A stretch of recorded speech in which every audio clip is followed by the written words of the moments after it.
You've got two choices. You can either keep pretending like nothing bad's ever gonna happen to you, and then when it does, you're saying, uh-oh, or you can get ahead of what's coming so that when it does, not if, you're ready for it. And you're sitting pretty, sipping on Mai Tais next to the pool, working on that Caribbean suntan, because you got it covered. So folks, it's time for you to learn the truth about money. It's time for you to take back control of your money so that you are ready for what's about to happen. By doing that, you're setting yourself up for absolute success. No matter what comes your way, you're ready for it. And that's what I want for you, and I want to help you with that. So go to chrisnaugle.com and sign up for the Wealth Webinar. We do them every Wednesday at 1 p.m., and you need to be there because it's time. For over 90 years, we've been crash testing our cars in the tireless pursuit of automotive safety. At Volvo, safety's been first since 1927. We've saved millions of lives with the invention of the three-point seatbelt in 1959. At Volvo, we've made driving safer for you and them. Visit safety.findlayvolvo.com to learn more. So they say if you give a man a gun, he'll rob a bank. But if you give a man a bank, he'll rob everybody. The good news for you is Private Money Club runs solely on peer-to-peer relationships, which means no banks allowed. So finally, there's a community for real estate entrepreneurs where it is truly a win-win solution. This community is a place where you can connect with other lenders and other borrowers, and the end result's massive growth for you. You get to build your real estate empire, and you get to do it solving other people's problems. So if that sounds like a place you want to be, well then join us. Go to privatemoneyclub.com/Kelly. And if you want $500 off, just add the code Kelly500 and I'll knock $500 off the Premier membership. We'll see you on the inside. Welcome to the Kelly Cardenas podcast, where attitude is everything. On today's show, I've been waiting on this because I became fast friends with this man. I got on the phone, a man named Troy Hoffman called me and he said, hey man, I've got an opportunity for you. And I said, what's the opportunity? He said, my friend Bob Donnell needs a speaker. He had somebody drop out and I was wondering if you could help him out. And I said, of course, I want to take every opportunity possible, because what my pops taught me from a very early age was that you never know where someone's from, you never know where they're going, and you never know where you're going to meet up with them again. So make a friend out of everyone. So I was on the way to drop my daughter off to her drama practice, and I call this guy who I've never met in my life. And it happens to be one of the most influential men in the personal development space. And I had no idea, but I knew that it was a friend of Troy Hoffman. So I call him and he doesn't treat me like, do you know who I am? Do you know what I do? He was just Bob. And we began to talk about things and we connected, and it was amazing because we had so many different connections in common. But also, this man was probably one of the most connected people that I've ever met in my entire life. And then I called all my friends and I said, I just sent out a text and said Bob Donnell to about 5 friends. And every single one of them sent back, phenomenal heart, great guy, love him, always loved him. And it was just very quick like that. And so for me, it was a character check. And that's the reason why I wanted to have him on the show. His story makes me feel like I haven't lived a life. I was telling him earlier, Flo, his lady is in the studio right now. And I was telling him that I feel as if I haven't had any trials. I don't have anything to complain about because of what this man has gone through before the age of 19. I mean, it's unbelievable the things that he's doing, but also he's turned around and given a hand up to every single person around him. So it's my pleasure, my honor to be able to welcome to the show Everything Next Level's founder, and is it CEO? It's a CEO too. I'll say that because it sounds super important. Mr. Bob Donnell, welcome to the show, my man. Thanks, Kelly. Appreciate it, man. Great. Thank you for the introduction. So we talked right when we got on the phone. It was, I don't know where you got it from, and I don't know how you do it, but you've got this way of being able to make people feel as if they're the most important. How'd you do this? I think how was really because of who I was influenced by the most growing up. It was people that were really present in their conversation and really present to what they were about, and they knew who they were. And I think that, who you are is more important than what you do, because who you are will determine everything that you do, the quality of everything you do. And so I think that's more how it happened, was because of who I was influenced by. So we hear cliches all the time, right? So you hear, like, you just said one, right? But the difference with you is that you actually live it. Did you live it before you started talking about it, or did you talk about it and then become it? I think, on my reflection, I think I became it first by emulating others. And then, as a natural progression of that, it kind of took its own form based on who I am, how I do things, my perspective of life, the experiences that I have. So I talk about that everything we have gone through in our life, is personally and professionally, is the price we've paid to be who we are today. Well, I think that for me, it's one of the things that it blows me away about you, because again, we hear cliches all the time. You hear them, and especially in the personal development space, it's like every kid that has read a book calls me and says, hey, I've got 17 pillars that if you live by these things. And then I'm like, but I actually know the guy who wrote the book, or you do, and you're connected with it. Right. How do you sift through those things and stay in the real? Because that's a part that attracted me to you right off the bat, was that you actually brought a sense of experience to the things that you were talking about, as opposed to just giving hollow words or transactional kind of actions that a person could take. Well, first, I want to say thank you for that acknowledgement, because I really think that's a really powerful statement. So thank you for saying that. I received that. Well, and I mean it, Bob, because when I speak with you, when I talk with you, and when I was on your mastermind, I saw the way that people revered you. And it wasn't in a fear way, it was in a respect way, because you had been in the places that you were talking and helping people through. But that is an art form in itself. Was it something that you were conscious of from the very beginning? I think I was conscious of it because I saw so many poor examples of it. You know what I'm talking about, where people are talking about things they have no knowledge of, no experience of. And so I think I became very conscious about, I want to make sure that what I'm talking about is something I've lived, experienced, or am in the process of living and experiencing, versus just something that I've read in a book. Well, who was the first example of that? Because, say for myself, we have a mutual friend named Greg Reed. Yeah. And what I love about this, we were spending time the other day, and he turned to me and he was like, we're planning a party. So we're having our mastermind on this Friday, and then we're going to be doing the Christmas party. And he said, I had no idea that I was going to be an event planner, or I was going to plan parties. And we're out playing Frisbee, hanging out. And he was one for me that really lived the things. And any time that I said a bumper sticker cliche, he would stop me immediately and say, but what do you really mean? So who was that person for you? You know, probably my brother, who was 10 years older than me. He was probably one of the greatest salesmen I'd ever met in my life. I mean, he really understood sales, not how to be a con man, how to be a salesman, a professional salesperson. And then a family friend of mine that it was a father of 2 kids that I grew up with, just an amazing human being that was just really a great communicator and a great example to people about how to just really love people and be kind to people. He was a great. My mom was ultimately the kindest person I probably ever met in my life, and she was probably an amazing example for how to be a person that truly does care about people and lives it without ever having to say it. Talk to me about the con part and the sales part, and how, because that's a fine line, right? And I was even reading Jordan Belfort, right? So Jordan Belfort, straight line sales. Sure. And in the beginning, he was a con man. In the end, now, he's a salesman. Yeah. But he's using the exact same technique. Sure. How does a person reconcile that?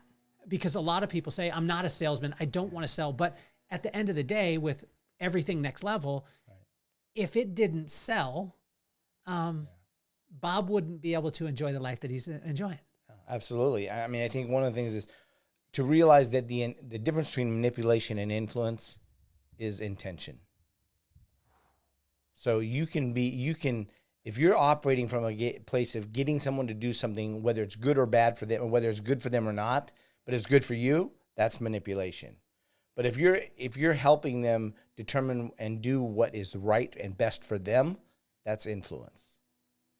So I think when we boil those two down, it's really easy to go, what do I want to be, an influencer, or do I want to be a manipulator? And most people want to be an influencer. They don't want to be a manipulator. So it makes it really clear on what's my intention behind this. And if my intention is good, influence is good. We want to be able to influence people. You know, I hate the statement people say, people don't want to be sold. No, I disagree. Here's what happens. You take any woman, take Flo, and you say, or your wife, and you say, here's what. You've saved the last year to buy this Prada handbag, whatever it is that you want. You've been saving all year long. You walk into Nordstrom's or wherever else you're going to buy, and you say, hey, I want to buy this. And they say, no, I'm not going to sell it to you. How upset are you going to be? Every woman I know goes, I'd be really upset. Why? Because we want to buy. So we do want to be sold, because to buy, you have to be sold. Somebody has to sell that to you. Now, the way you're sold is a completely different thing. So people don't like to be sold the way they're typically sold, but they do want to be sold what they're asking to buy.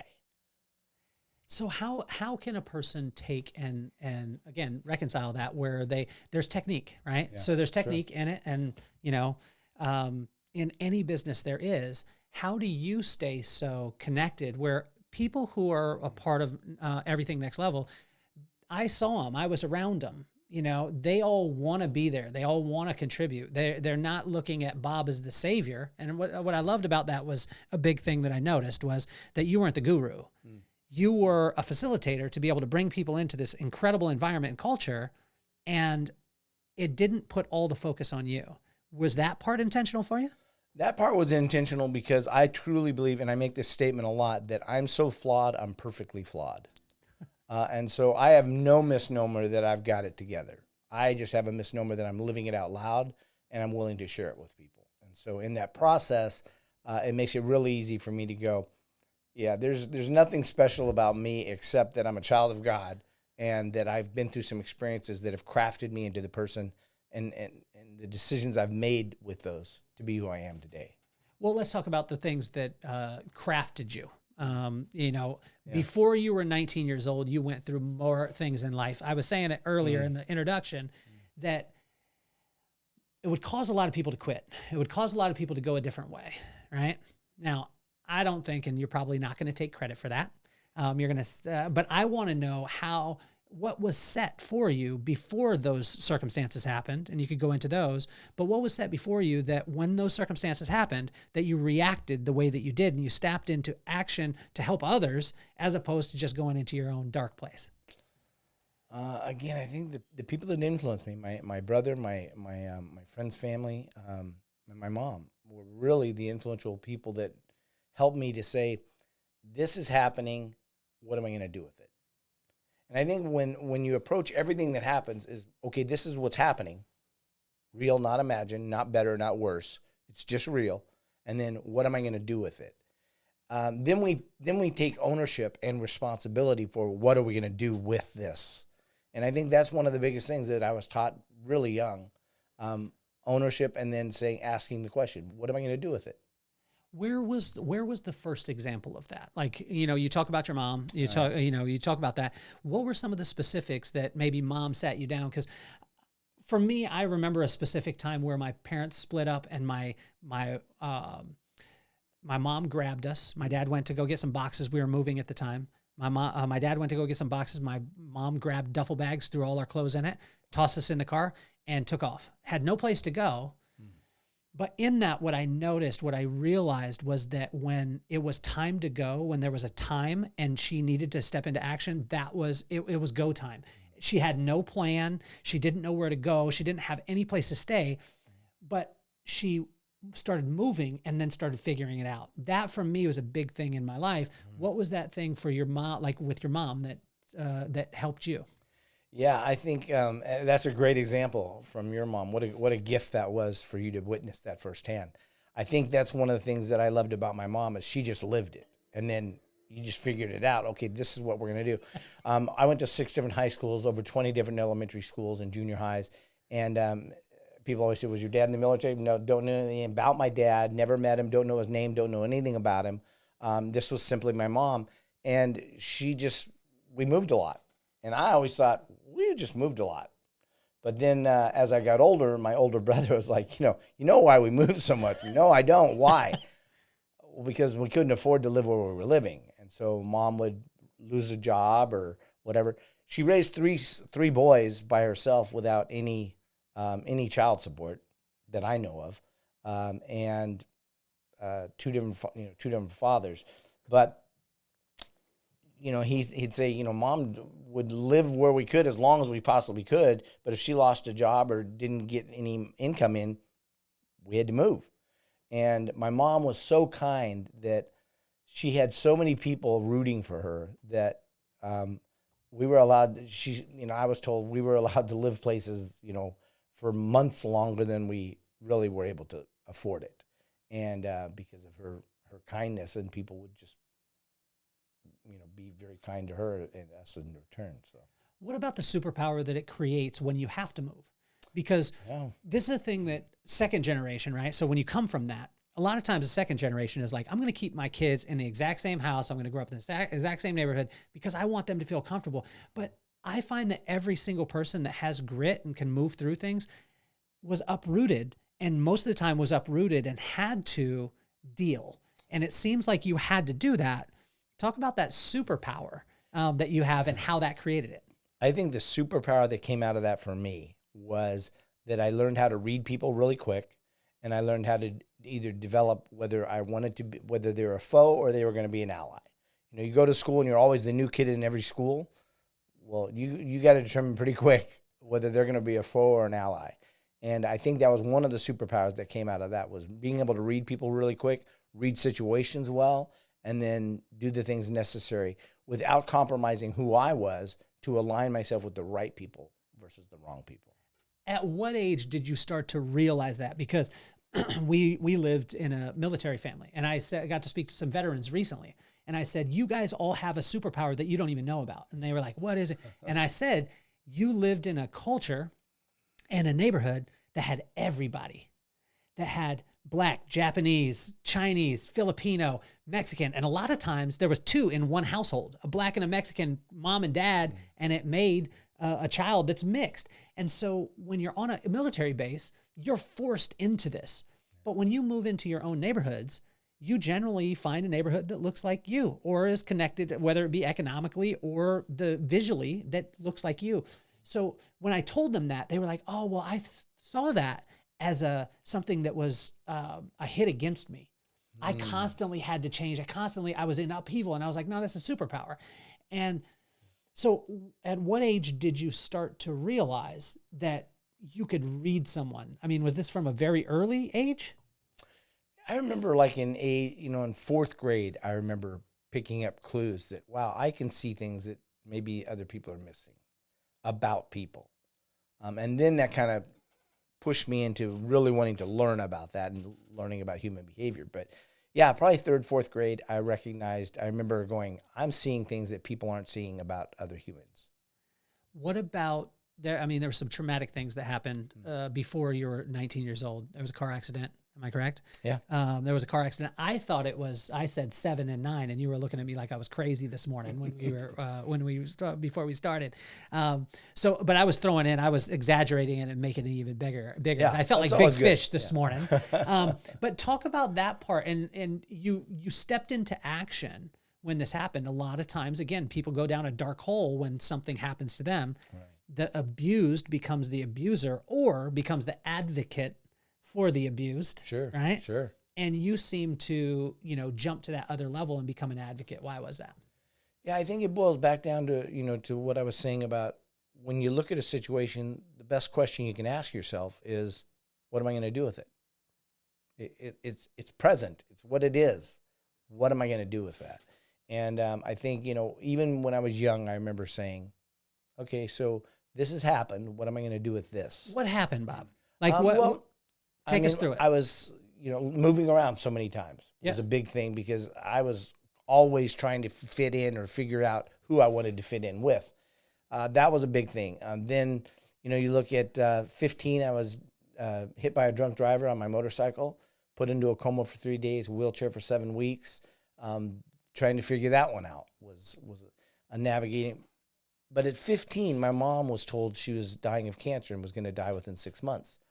I'm 15 years old. I don't know anything about my dad. My mom is going to be gone in 6 months, according to doctors. She lasted 2 years. But during that time, I remember thinking, okay, well, now what? When did you get hit by the car? When I was 15 and a half. 15 and a half. So imagine you found out your mom. Found out my mom's dying. Okay. So get this.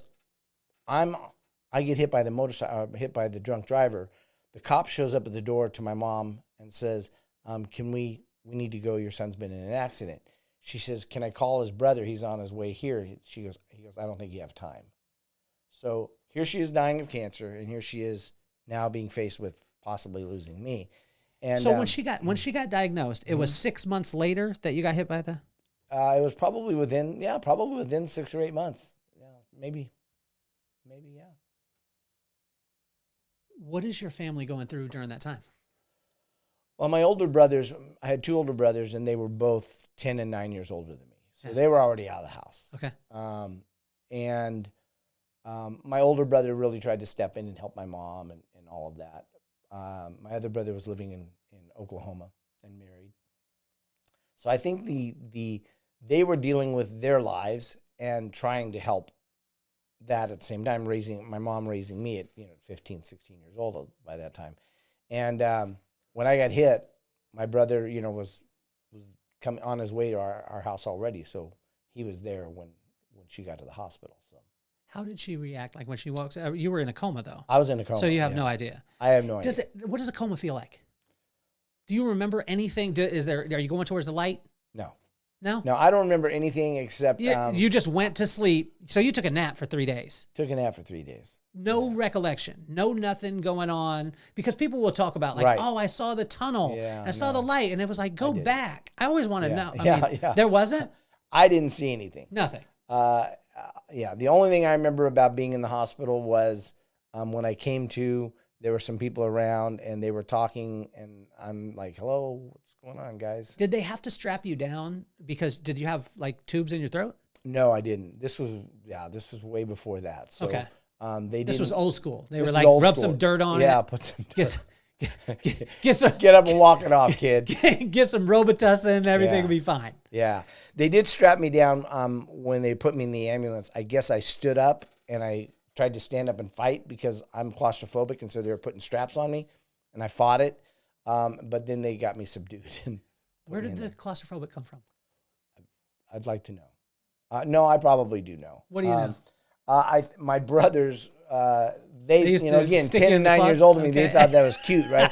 So they thought it was funny to play the blob Okay. and roll around in blankets. Yeah. Well, that was fine while they were rolling around in blankets and scaring me, but then they put me in the blanket and tied it shut. So I remember being really panicked after that. How long did they leave you there? Long enough for my mom to find out, and I remember her being really ticked off. And what are you doing to your baby brother? So with your brothers, are they? I mean, they're that way. They're kind of hard on you. 8 or 9 and 10 years older. They're a little hard on you. What happens in the hospital though? Does their tone change a little bit? Do we have that experience of like near death, and then I appreciate everything about life? The reason why I say it is because Bob, I've really never been that guy. Even in losing my parent, when I say losing my parent, I didn't lose them. I know where they're at. But people will say like, for everything changed. And then I just became I haven't been to that point. Was it a point for your family of mom gets diagnosed with cancer, 6 months later, you get hit by a drunk driver on a motorcycle? Were you wearing a helmet? Yes. Okay. Why were you driving a motorcycle at 15 years old? I was 15 and a half, so I had my motorcycle's license. I already had a driver's license. You did. Because I moved from Texas. Okay. And they so- get them at like 12. Okay. Yeah, you're on the ranch, right? No, I was just there for a year, and because my mom was diagnosed with cancer, they have a provisional license that allows you to drive to get your parents like to and from appointments and things like that. So, but take us to that part. I mean, did a lot of things change for you in your family? Because again, your mom gets diagnosed, then you get hit by a drunk driver. You go into a coma for 3 days at 15 and a half years old. Did things change at home? Or is it just kind of, hey, we're just continuing on in our motion once you get out the hospital? Mom was really good about just maintaining. She wasn't flashy. We didn't do extraordinary things. We didn't do exceptional things, but we always did things. She was very consistent, I guess would be a great word for her, about being who she was. How'd she deal with the cancer? Like, how'd she deal with it to you guys? Did she sit you down and say, "Hey, look, this is possibly gonna happen"? Yeah, 10th grade. I remember her saying, "Hey, I went to a doctor and I've got cancer, and they're saying I'm only going to be around for 6 months, but I'm going to beat that." And I remember as a 15-year-old kid, I'm going, "Yeah, okay," thinking they're wrong. I look at her. She's fine. She's fine. She's going to be fine. And so denial, right, which is some of the stages of grief. Yeah. Grief. And so I remember her sitting me down and saying, "Here's what's going on." And I remember thinking, yeah, okay, they're wrong. And when did you know they were right? Probably about 6 months before she passed. I mean, I knew they were right at some point, but it was like, she's fine. She's doing okay. But about 6 months before, she was having a really tough time. Kelly, I'll tell you, there's this one thing that I believe that commitment is the premise for everything. Okay. And so if you have no commitment, you probably won't do the things you say you're going to do or want to do. And so in Mastering Your Inner Game, I talk about the first chapter, the first pillar being commitment. And it's the foundational piece. Well, my mom one day, in the middle of the night, I would give up and give her morphine injections to help her deal with the pain. And this was my senior year of high school. And I remember her saying, "I need a shot." And so I'd give her a shot. Well, a few hours later, I get up and I'm going to the bathroom or something, and I see her sitting on the porch. And I walk out and I go, "Mom, what are you doing out here?" She goes, "I'm just sitting outside." And I go, "Are you okay?" She goes, "Yeah." I said, "Are you afraid of dying?" She goes, "No, Bobby, I know where I'm going. I'm not afraid of that." And I said, "So are you in pain?" She goes, "No." "Do you need another shot?" "No." I said, "What's up?" She goes, "I'm afraid that I'm not going to be here to see you graduate high school." And I'm like, she's lost all of her hair. She's bloated. She's in excruciating pain. And her biggest concern is seeing me graduate high school. I was like, that's commitment. So when I wrote the book, Mastering Your Inner Game, and when I put the pillar of commitment, I said, the example of commitment is what? What is it to you? To me, that is a great example of commitment. Jesus dying on the cross is a great example of commitment. So both of those were examples. So when I say I'm committed to this, I go, am I like that committed, or am I another form of committed? And that became the premise for me to determine how committed I really was because of the example that she set. I mean, and then 6 months later, she passes away, probably 7 or 8 months later. But I remember going to the hospital and thinking, wow, this is it. I mean, she's not doing well. Did she get to see you graduate? She didn't, no. She died in October of 80, and I graduated in May of 81. How'd you reconcile it? Reconcile that she was dying or that she died? That she died, like she died? when she goes, because the reason I say it is because I was just thinking about it the other night, and I haven't ever spoke about this. But I went and saw my pop in. I love the stories about you and your pop. He was a phenomenal man. But I went and saw him. My brother said, "You need to come." And he was in a rehab center. And you know what a rehab center is. It's basically like a hospice kind of thing. Yeah. And I remember walking in and seeing him, and I hadn't seen my dad like that. My dad was, like, it's a superhero, Right. And he just, the first, I broke down, and then I said to him, he said, what's wrong? Because I was crying, and he's like, "I'll always be with you." And I remember leaving, and it was a Thursday. I went and got Chipotle. I think it was Chipotle. Cafe Rio. I went and got Cafe Rio, and I kicked myself because I walked and I couldn't find Cafe Rio, and it took about 45 minutes to be able to get there.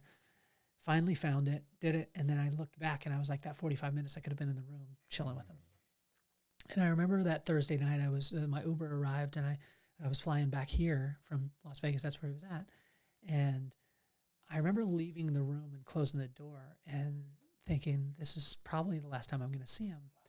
And it was probably 2 days later. I think it was 2 days later, 2.5 days later, that he passed. And when I was saying the reconciliation part, it's because the other night thinking, what was so important that I needed to get in an Uber?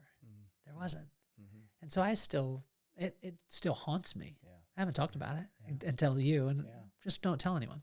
Okay, yeah, it's between us.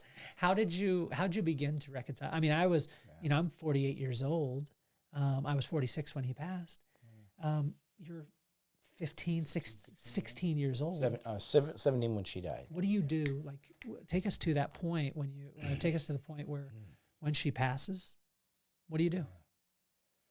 Well, first I want to acknowledge and tell you thank you for sharing that, because I think it's the real part of death that a lot of people don't want to talk about. The regrets, I could have, should have, would have, all that. So thank you for sharing that. I definitely went through that.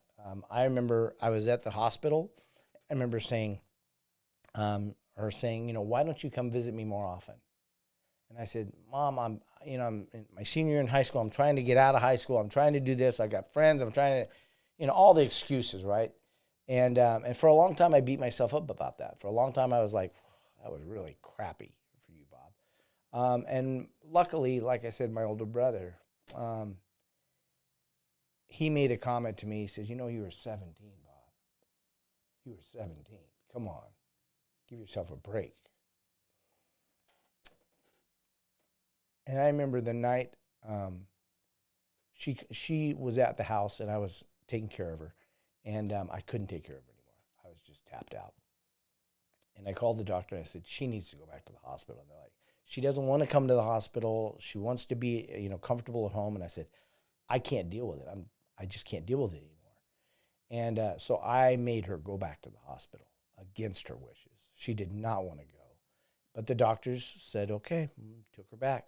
And within a week, she was in a coma, and she was dying. I mean, she was checking out. And I remember feeling really guilty about making her go back to the hospital against her wishes. But I also realized that I had limitations. I just couldn't do what I was being asked of me at that time. Or I wasn't willing to do it. Maybe, let's just say it. I wasn't willing to do it. And that is going to sound heartless to some people. And I get it, because it would sound heartless to me, but at the same time, I'm realizing that was probably more. I wasn't willing to do it at that time. And that was that's a reconciliation. That's a tough one. I can tell you a story. When we went to her birthday was October 23rd, and then October 23rd we had a party at her hospital bed. A lot of her friends and family got together. And she died at 2 o'clock on October 24th in the morning. So like right after her birthday ended, and we all left, she passed. And so she was holding on long enough to have the birthday. And it was, I think the bottom line was knowing that she held on till her birthday was over, and then feeling the guilt about that. Couple of years later, I was like, man, I would have done that differently. She used to smoke cigarettes, and she would drink Coca-Cola. And she would say, Bobby, can you run to the store and get me some Coke? And I'd be like, Mom, you just got home. You drove right past the store. Are you kidding me? I got to ride my bike 2 miles or a mile to the store. You just passed one. And so one night I had this dream, Kelly. And I woke up and I felt like she was sitting on my bed. And I'm like, Mom. She goes, yeah. I said, oh man, I miss you so much. She's like, yeah, I miss you too. She says, Bobby, can you run to the store and get me a Coke? And I go, Mom. She goes, see, it wouldn't be that much different. I just fell back to my old pattern. And patterns collide with willpower, patterns win. And I fell back to my old pattern.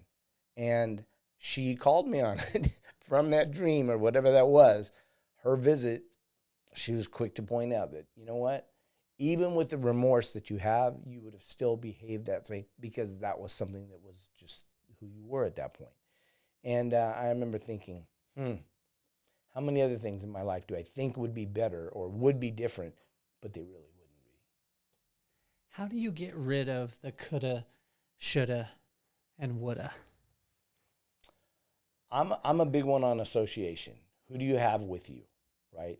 Who's in your camp in the good times and the bad times, not just when it's positive, not just when good things are happening. Having the right people around me, like my brother, when he spoke to me that day and he goes, Bob, you were 17.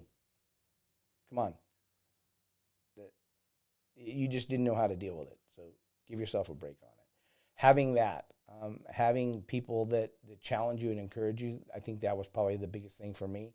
That would let me voice my opinion. Hey, I wish I could have done this. I should have done this. And go, okay, well, now what? I know Greg Reed's really good at that. He's really good at just being, okay, and? He's definitely not going to sit in your. He's not going to sit in the mire with you. No. You know. And I appreciate that. I appreciate people that don't do that. So I think surrounding yourself with those people, and then again, getting really comfortable with being uncomfortable to say, now what? What do I do now? Okay, what am I going to do with this information, this new revelation? And being really present to the situation. I mean, the fact that Mom had that visit with me on my bed, that was a big thing for me, because that kind of woke me up that you probably wouldn't handle it a whole lot differently. You'd probably still be upset that you're having to go back to the store to get something. Well, let's go back to the word commitment, right? Yeah. You talked about that, and I think that people overuse it when it does, when they don't actually. They use words that they don't mean, and I've done this in the past. And when I looked at committed, committed came from actually a person being committed into an asylum, and then when I connected the two, right? So being committed, being locked up in the place. I thought of that, and I thought, what if I connected those two, where a person says commitment, I'm committed to this, and then you said, like, I'm actually locked up to this thing. Right. Wow. And this is the reason why I was so interested in being able to talk with you, is because, and as you peel the layers back, I mean, when you talk about commitment and you talk about your mom, it makes sense. So take me into that word and how a person can start to apply that in their life. Do they have to have traumatic times to be able to apply it? I don't think they have to have traumatic times, but I think the more emotional connection that you have with it, the more emotional expense that you can have and expend to get to that next level. So I think there's a lot of times when we just don't have the emotional currency to spend to get to that level that we want to get to. So when somebody says, I want to play in the NBA, well, it's going to take a certain level of commitment. I want to run a 5K. It's going to take a different commitment than running a marathon. And so what you want, and then having a commitment level, an emotional connection or emotional currency enough to spend to get to that. And so I think one of the things is developing the emotional currency before you need it. How do you do that? I think it's a muscle that you build. When you have an experience, realize what's the benefit of this, what was the cost of it, and then what am I going to do with it now? Is again that question that I think our quality of our life. Okay, you do this so naturally, Bob, and I'm sure Flo's taking notes right now. I'm trying to take notes. Okay, take us through that, because you just took us through 3 stages of that, but you did it like, Bob, you know, hey, this is just what I do. I mean, I've lived it. I'm in it. Slow it down. I'm going to slow it. The reason why I say it is because you're dropping gold right now. So take us back, rewind.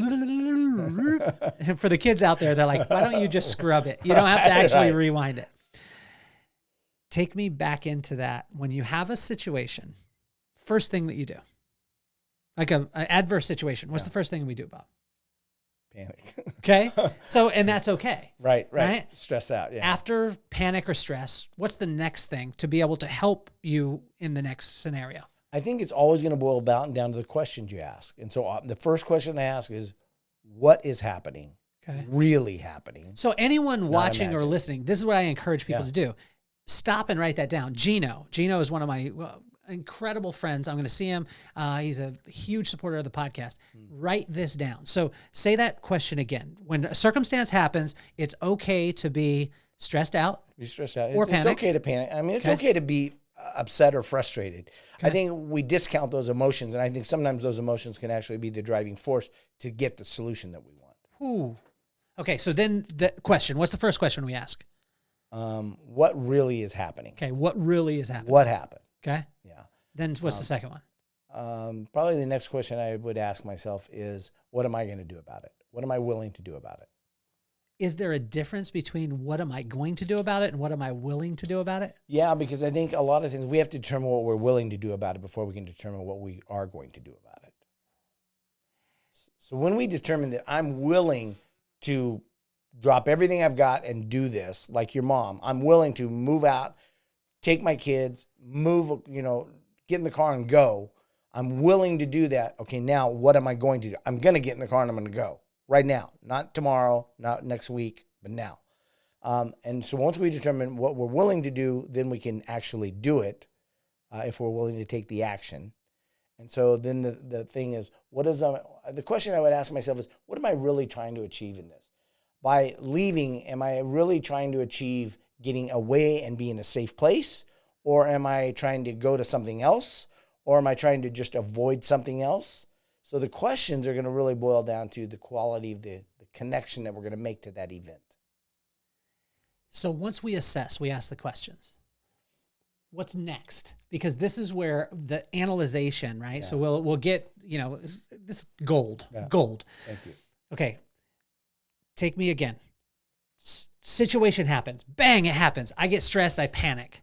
Second, What happened? what happened? What really happened? What happened or what really happened? What really happened? Because otherwise we make it worse or better than it really was. We'll say, oh yeah, I just lost everything. Did you really lose everything? I'm starting at zero. I'm starting all over again. Really? Are you starting all over, or are you starting with new experiences that you've had that now you can recall on those experiences to make a better decision the next time? So what really happened? And then now what? What am I going to do about that? What am I willing to do about it? And then what am I going to do Which about one it? do I ask first? What am I willing to do about it? Okay. Because I think willingness is going to, surrender. The whole idea of that is going to be, am I willing to do that? If I'm not willing to do it, then I'm probably not going to do it anyways. So the next question's out of the question. How quickly do you go? I mean, when I talk about this, it goes back to the cliche part, right? Yeah. Flo sees it. She saw the posture in you change when you started to talk about this. If you go back, and I invite you to, if you're watching this right now, share it with all your friends. Gino, go back, scrub it. Don't rewind it. Scrub it. Watch Bob's body language before he started talking about that. And then when I started to ask him the questions, his body language changed. Am I correct, Flo? It wasn't I'm going to go through these techniques and I'm going to go through these things. How do you get it to become muscle memory? Yours is muscle memory. I said a situation and you were like, you almost came out your chair. I thought you were going to punch me in the face. How do we train that to be muscle memory when you can't really manufacture bad circumstances? Or can you? I would say you can manufacture bad circumstances as well as you can manufacture good circumstances. It's about the emotional currency that we build in that. So if I'm talking to myself in the mirror and I go, "You're a handsome guy," or "You're a smart guy," a lot of people talk about affirmations. Affirmations are great, but you have to understand that you mentally will try and negotiate everything that you just said to yourself and renegotiate it over and over again to convince yourself that that's a false statement. So, but you have emotional currency. If I say, you know what, Bob, you need to get off your and do something about this. That's a lot different than, Bob, you know what to do. Why aren't you doing it? The emotional currency we can manufacture. And in that emotional currency, that allows us to actually take the actions necessary to get the results that we want. Do you take yourself through these? I talked with a guy named Clayton the other day on a I saw show. that. That's a great podcast. Thank you. Yeah. We talked about it was circumstantial. I can't remember the exact one, but it was, for me, I can create circumstances in my life, in my head. So I talked to him about a marathon. I don't know if you heard this story, but I needed to finish a marathon. My wife said I couldn't. And I said, well, I can. And she said, well, how are you going to do it? And she's like, are you going to train? And I was like, no, I don't want to train. That sucks. Like, I'm not going to run 26 miles before I run 26 miles. That's stupid. Right? That's what I thought. Right. Obviously, that's why I'm not a triathlete. But what I did is circumstantial. So I took myself, my family's in the car. We're 13.1 miles outside of town. The car breaks down. If I don't get to the gas station and back, which 13.1 miles and 13.1 miles is 26.2, a marathon. Right. If I don't make it back, my family dies. Mm-hmm. So when I started the marathon, it was very simple for me because, like you talked about earlier, it was commitment. I committed myself, locked myself to this thing, right. And I had no control over my body, my anything. I had to do this thing. That's right. How do you create those kind of circumstantial, like Michael Jordan did it? Right? Mm-hmm. So Michael Jordan did it when he talked about it in The Last Dance, where there was a player and he said that I was a piece of garbage or talk crap to him. And then years later, he was like, that guy didn't say anything to me at all. I just needed to get ready. Right. Does Bob take himself to those places? Yeah, there's times I do. There's times I manufacture it to make myself do something that I don't feel comfortable doing at the point. What's the last time that you did it?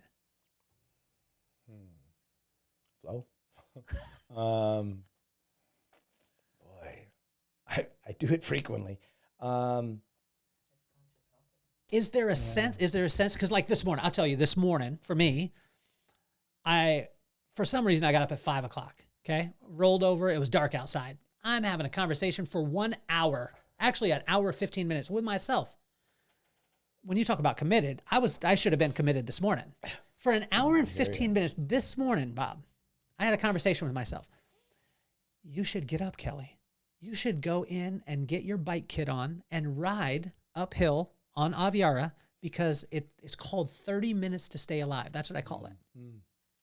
For an hour and 15 minutes. And finally, I was like... So you could have made the ride twice. I feel you're judging me right now.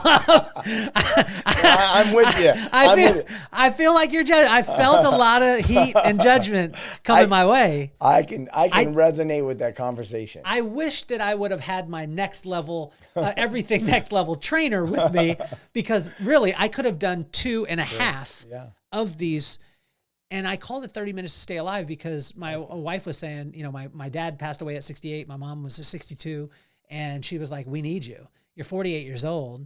We need you. So you need to do something with your health. You need to do something. And I'm not saying I'm in tip-top shape, but this morning, circumstantially, although it did, judgment, Bob, took me an hour and 15 minutes to do my 30 minutes to stay alive.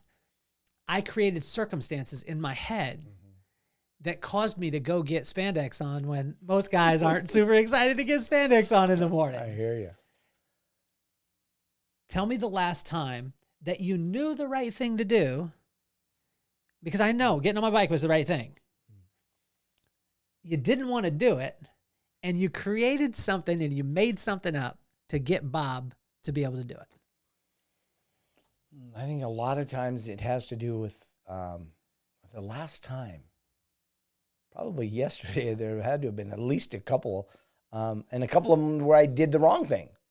I know I'm not supposed to have a fried chicken sandwich, but I had one anyways. And Chick-fil-A? Chick-fil-A, yeah.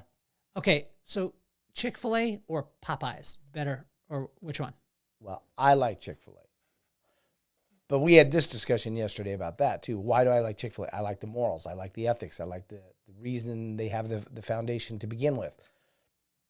Their foundation. I like that. So, but their food tastes great. So Chick-fil-A, if you're listening. They're building one right down the street, and it's right next to In-N-Out. So we, I would be in toast. like stone's throw, we have animal style fries and the best chicken sandwich on the planet. Yeah, definitely. So let me ask you this, and I'm the king of transitions and bad ones at that, because I want to talk about Taylor Swift. I love Taylor Swift.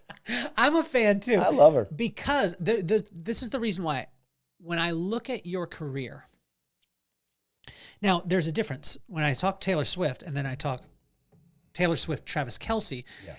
Taylor Swift, Travis Kelce trend. Going to go away, going to be hot to drop off.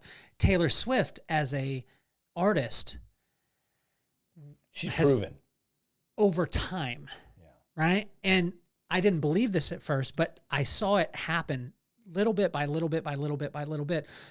You, to me, are that.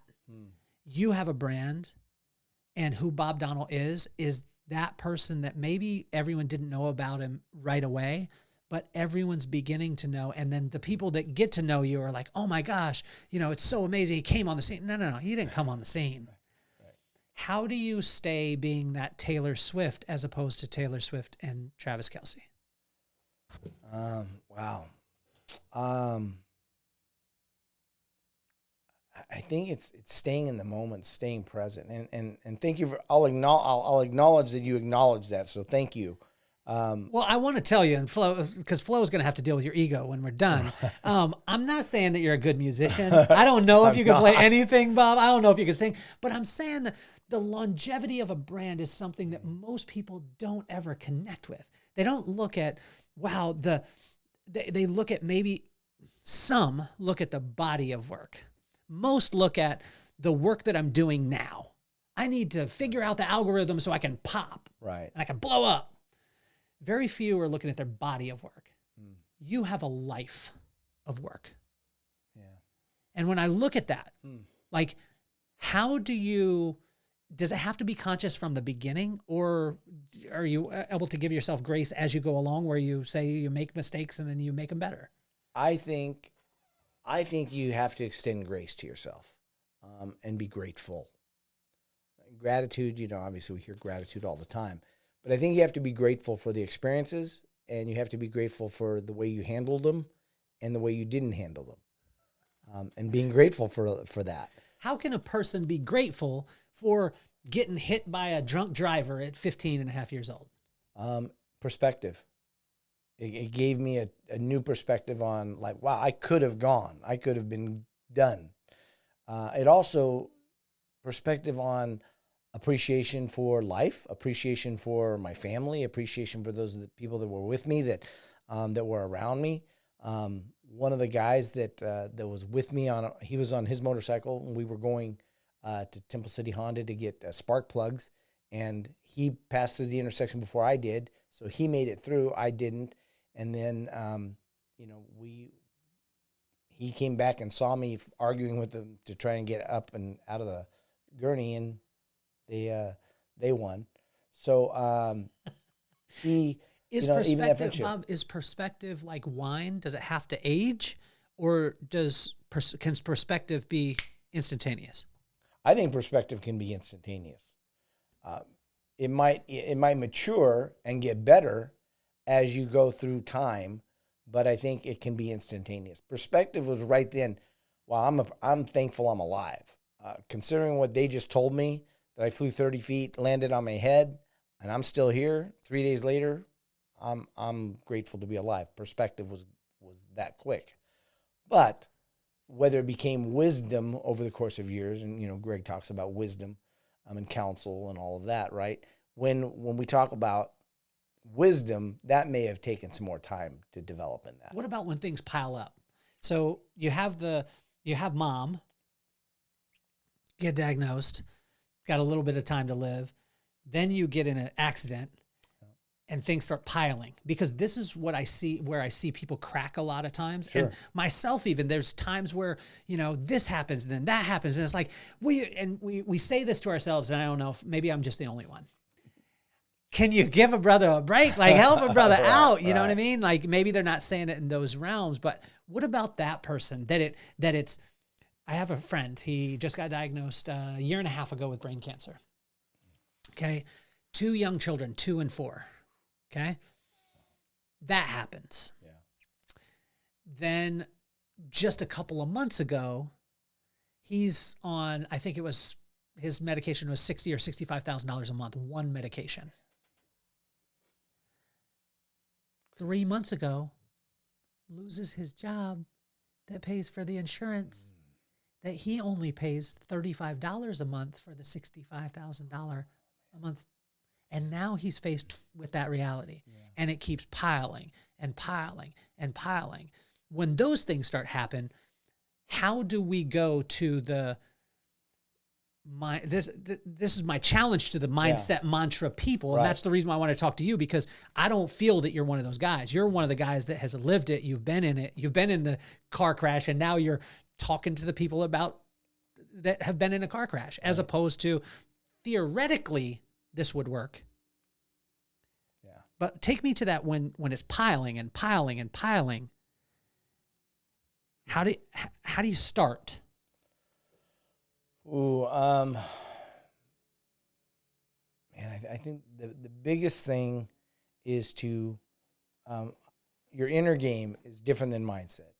What I talk about your inner game, I talk about your inner game has mindset as a component of it, maybe 10, 15% of it. But inner game is everything that you've been through that makes you who you are today.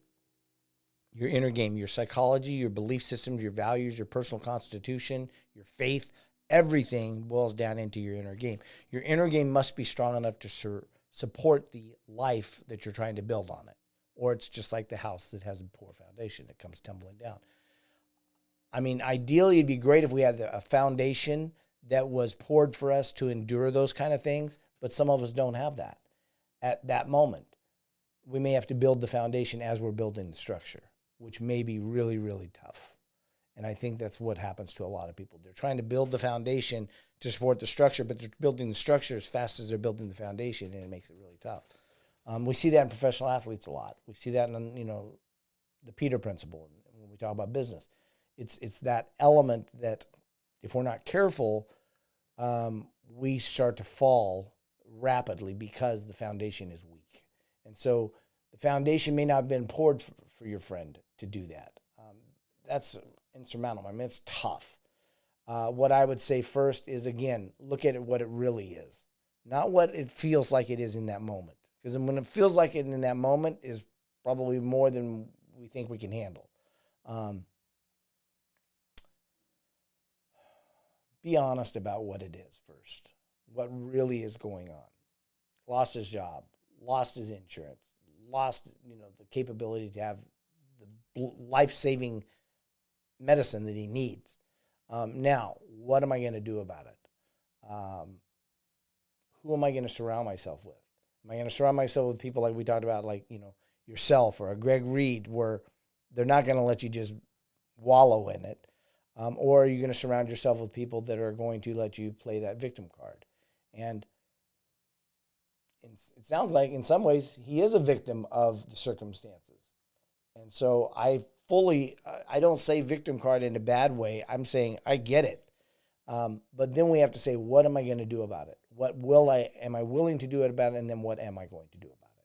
How do you get people excited about the foundation?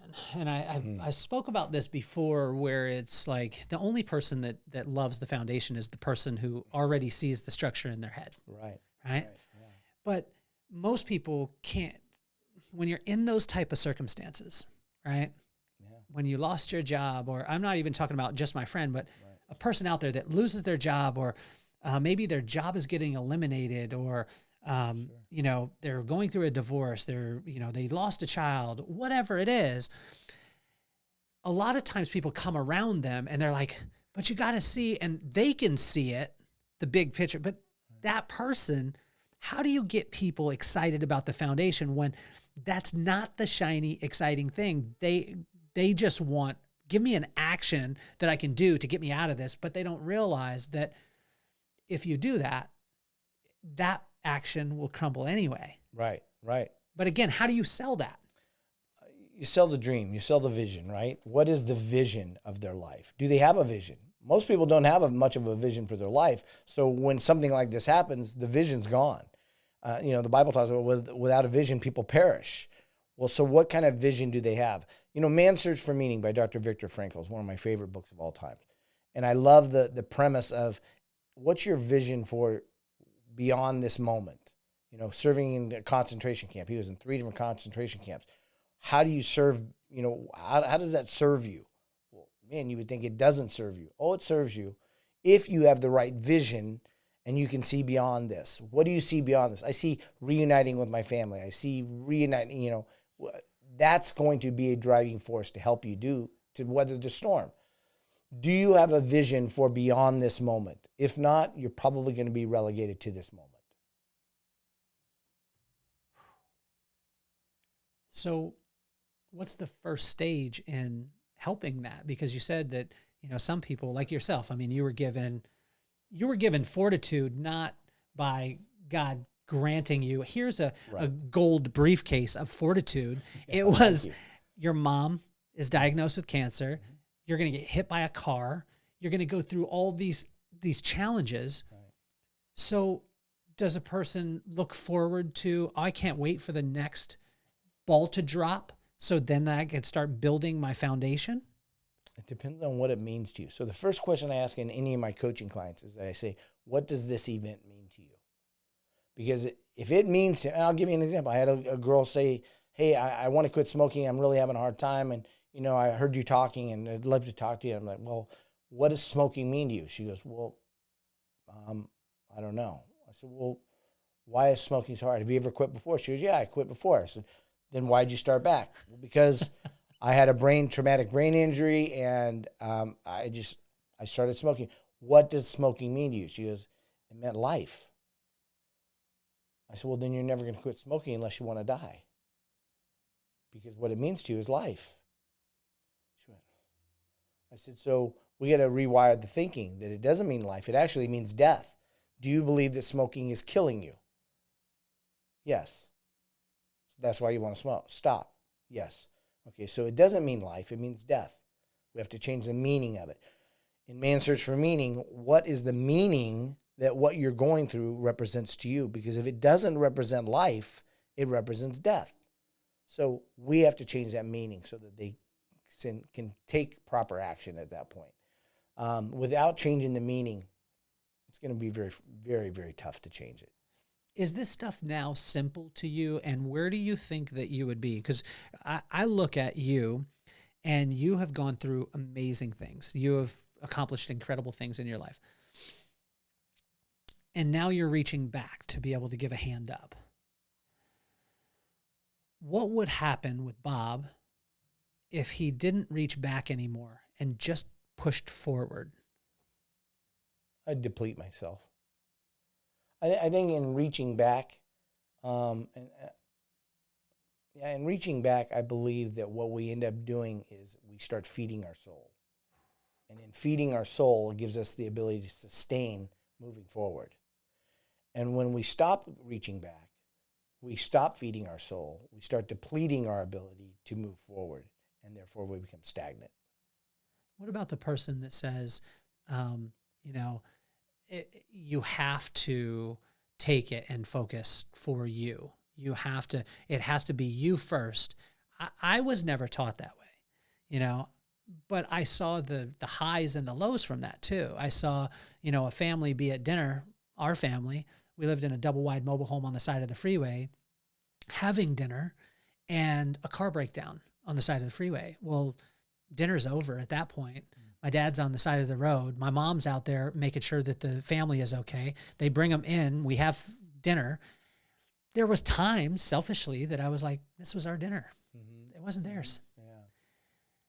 Now I look at it and I'm like, well, there was some great things. There was times where my pop would, we would be doing something and as a family and someone else would need help and he would take off and go and do the thing. There's two sides to that. One is I learned the lesson of serving people. The other side is protecting my family unit or whatever it is. Like, so how do you work both sides? Or is there a right answer in that scenario? Because yes, I take the lesson, Bob. I take the lesson of like, Sure. wow, the humility. But there are times where I look at it and I think that sometimes my pop built other people's things, and those people progressed at a rate that my pops didn't in certain areas. Not in all areas. When I look at it as a whole now, I see it clearly. But talk to that person that's like, well, Bob, what you're saying is I got to reach back, but I got to take care of mine. But you're saying if I just take care of mine, I'll be depleted. So I got to reach back, but that's going to take away from mine. But if I don't reach back, I'll be depleted. You see what I'm saying? Yeah. Oh, yeah. It's definitely a two-edged sword. There's no doubt about that. I think that the benefit of it is that when we realize that reaching back is actually taking care of us, that's the key. It really is taking care of us. I think one of the hardest things for people to realize is this idea to give without the expectation to get. It's not giving to get. It's giving knowing that the process produces a getting at some point. And it's not giving to get. It's just giving. Getting is the byproduct. Or getting is the byproduct, yeah. How does a person stay away from, person asked me the other day, how do I know when, this relationship isn't serving me? And my response to them, and I need your help with this, my response was knee-jerk, though. I said, did you evaluate that relationship before you started? Because most likely you had an expectation going into it that they were going to give you something when you gave them something. Right. And so that way you need to take responsibility of that. Sure. But help me on this because you're the expert in it. I'm not. I knee-jerked them. And I felt in my heart, if you feel like you need to end a relationship because that person's taking advantage of you, most likely you went into it with a thought that they were going to give you back what you gave them. Mm-hmm. Mm-hmm. Yeah. I think that's a great observation for sure. Because there's a lot of truth in that, right? There was something, one of the pillars in Next Level is everything Next Level pillar says that unfulfilled expectations lead to anger, bitterness, resentment, frustration, and overwhelm. So whenever you feel one or any or all of those emotions, can happen frequently, ask yourself, what was I expecting to happen that didn't happen? And therein will be the situation of why you're feeling anger, bitterness, resentment, frustration, or overwhelm. And so I would Bob, immediately how can you go from expectation to expectancy? Expectancy and expectation. Well, expectation is desiring a certain result. Expectancy is this will happen at some point. Right. But I'm patient. I think it boils down to one, look at history for yourself, right? You've weathered storms that you thought were insurmountable at one point. How did you get through 100% of those? You just did. You weathered the storm because XYZ. You expected things to change, and then you made them change. You didn't say, I expect them to change, everything's going to change. It doesn't happen that way.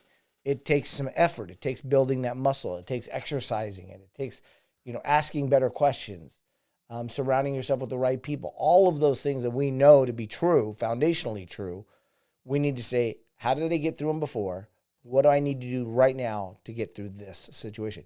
I mean, I'll give you an example. When my daughter died, can we move into that real quick? Yeah. Okay, so you're allowed. You're asking me if it's okay. Well, because I see the sequence matters, right? So I want to No, make sure for me, I like Pulp Fiction.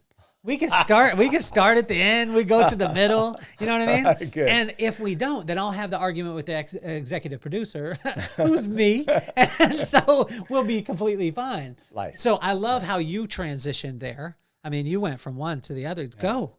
I think the example when my daughter died, she was 3. Her name was Macy, and I witnessed the car accident that took her life. I was following her and her mom home.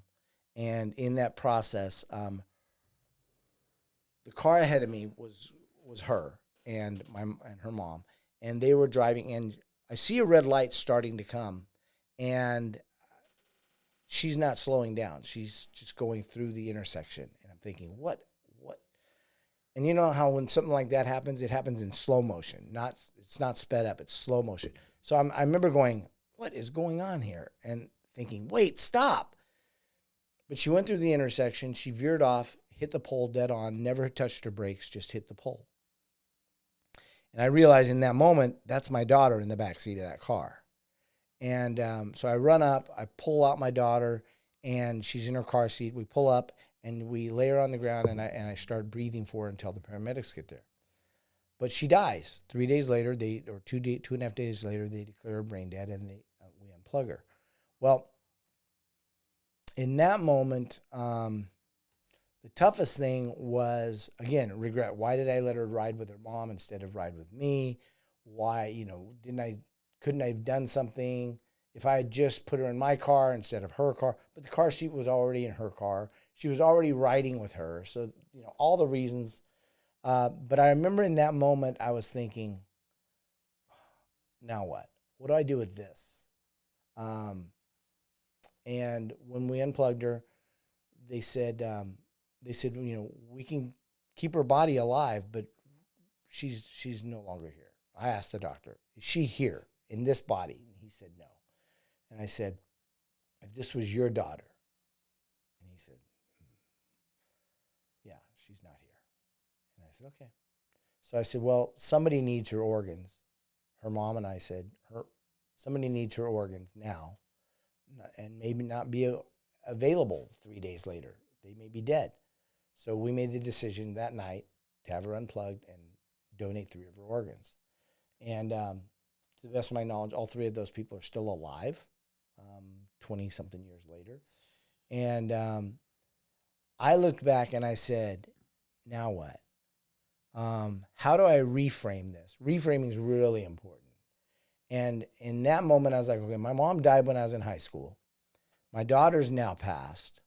I thought, what if I create a scenario in my head where I reframe this situation? And I said, so now that Macy is passed and is in heaven, and my mom's in heaven, I reframed it to Macy is the first grandchild fathered by me that my mom gets to hold. Wow. And in that moment, things shifted. It didn't bring my daughter back. It didn't make me miss her anymore, but it made me have a perspective that there's something beyond this moment. Again, greater vision for the future. And I remember thinking that helped me reframe that set of events. And that really changed my ability to handle that situation. So now, then what I do is I talked about emotionally. I said, okay, now I see her walking into the gates of heaven. My mom's sitting on a seat, and my mom's saying, Macy, come on up here and sit on Grandma's lap. I got some stories to tell you about your daddy. That was, even just saying it again, it was like brutal. And I thought, what stories would she tell first? What do you think she would tell? I think she would tell the story about how I probably drove her crazy, when moving around all the time, probably complaining about moving around all the time. Can't we stay in one place? I can see all the things that I was probably complaining about that I'm grateful for all these years later. What was the thing that you missed out on, so you thought when you were a kid, that maybe, because you guys didn't have crazy amounts of resources at this time, right? That now you think back and you're like, but I got this. And I'll give you an example, because I wanted a pair of skates, and I wanted them from the Vandenberg skate shop that was also a diamond company, which is the weirdest combination ever. Shout out to Tommy Burrow. His dad owned the diamond shop and the skating rink. So you had to go inside the skating rink to go to the diamond shop. But there was these skates, and I wanted them. They were from there, and they were black, and they had these white wheels, and they're kind of wide wheels. It looked like one of the little Honda cars that they do now. Mm-hmm. And I wanted those so bad. And my mom went out, and she bought me some Veriflex skates. Now, if you're my age and you know what Veriflex, the Veriflex is like, it's the bootleg version. Right. And I got the Veriflex skates, and I remember opening them, and they were skates, but they were Veriflex. and they were that not even trying to be leather, you know what I'm saying? Yeah. And I remember looking at them and being like, oh, thank you. And I remember going to my room and crying. And now I think about it, what my mom had to go through to be able to buy those Veriflex skates was everything. I was such a piece of garbage at that time.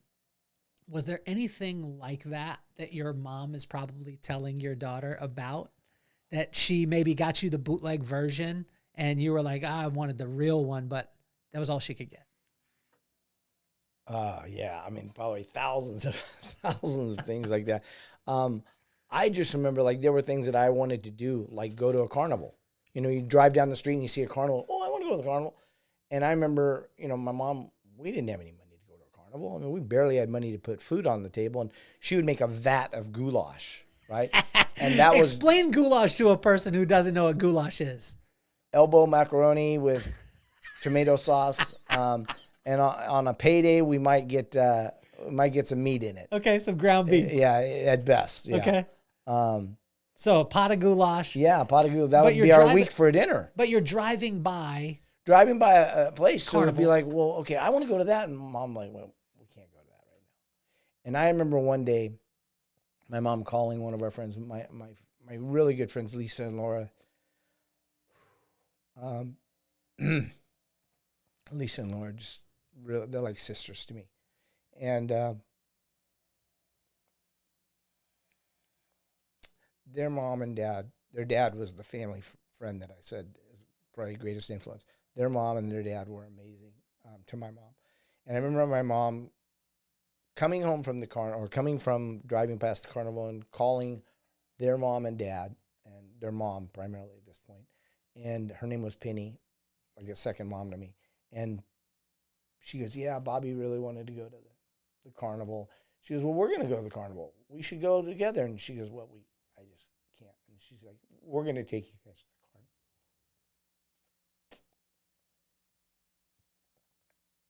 It was one of those times when my mom wasn't afraid to tell somebody that she needed help. And I think that was one of the greatest examples. Not just that, but a million of those incidences where my mom wasn't afraid to ask for help. And I think that's probably one of the things I would say is be willing to ask for help. Build your tribe before you need them, right? And then be willing to reach out and say, hey, I need help. When did you learn to be able to ask for help, or do you still struggle with it today? I don't struggle with it as much. What do you need help with right now? Right now, I need help probably.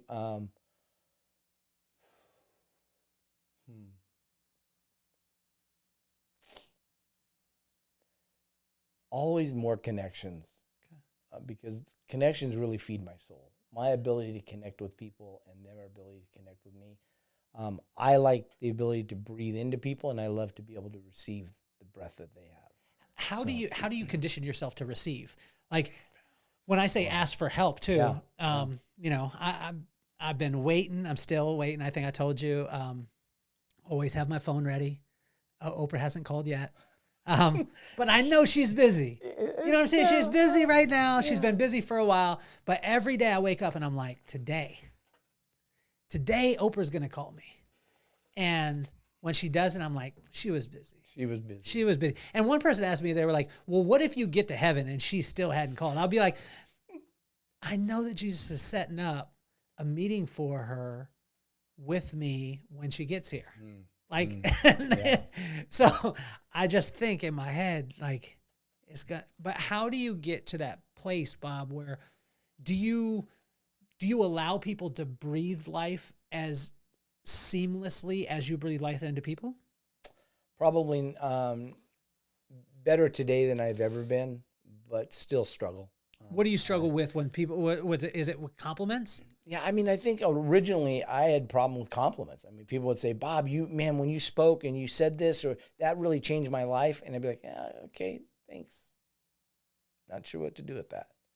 And then I had somebody slap me upside the head one day and say, man, you are just a selfish little prick. And I went, what? Why? And they're like, why aren't you showing much more appreciation? Like, why aren't you really acknowledging what they just said to you? And I'm like, I did acknowledge it. I said, thank you. And they're like, no, like you should be really thanking them for taking the time to come up to you after you spoke and say that to you. Look you dead in the eye and speak words of affirmation to you. Okay, I get it. So I got better at saying, I just want to tell you thank you for saying that. I really do appreciate it. And meaning it as I say it, not meaning it later or before, but in the process. Bob, what's God working on you right now that you're struggling with and you're fighting him on? Right now, God is working with me on health. I'm type 2 diabetic, so I have some health conditions because of that. Okay. And so managing that, and managing care, and doing the things necessary to stay healthy. When you what are the parts of the type 2 yeah. that you struggle with? Like eating the like right what? food. Like which one? The chicken sandwich? Chicken sandwich. Chicken yeah. sandwich. I mean, any eating that's, I'm really in the process of cutting out almost all carbs. Do you ever try and trick God? Trick him? Yeah, like maybe renegotiate. Well, I try. I mean, there's times where I'm a bonehead, and there's times where I'll trick him. I'll be like, you know what? I really want this chicken sandwich. If I pray over it, will it make it better? Well, you make this healthy now. This is a healthy chicken sandwich, right? Is there times where you try and trick him a little bit, like I'm sure there are. I mean, there are times when I definitely try and say, well, if I did this, then this should be better, right? This should fix this. No. I think there's a thing of wrestling with God that the Bible even talks about. Yeah. What are you wrestling with him right now? Besides the health part of it, the food part, what about the discipline of that? Yeah. Okay. What about what is he calling you to do that you're delaying?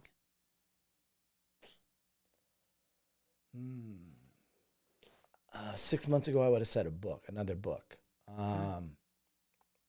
That's in the process, but it's not something I'm struggling with. Do you think the process is a made-up scenario for man to feel okay, the fact that they're not listening to God immediately and taking action? Yeah. Oh, I definitely agree with that. Yeah. The reason why I say it is because when you look at him, when you look at Jesus and you look in the Gospels, when you look at the red line, there's never a time where he does and heals somebody. And he's like, you know what? You're going to have to step away for 6 weeks. Go through this, that, and the other. Right.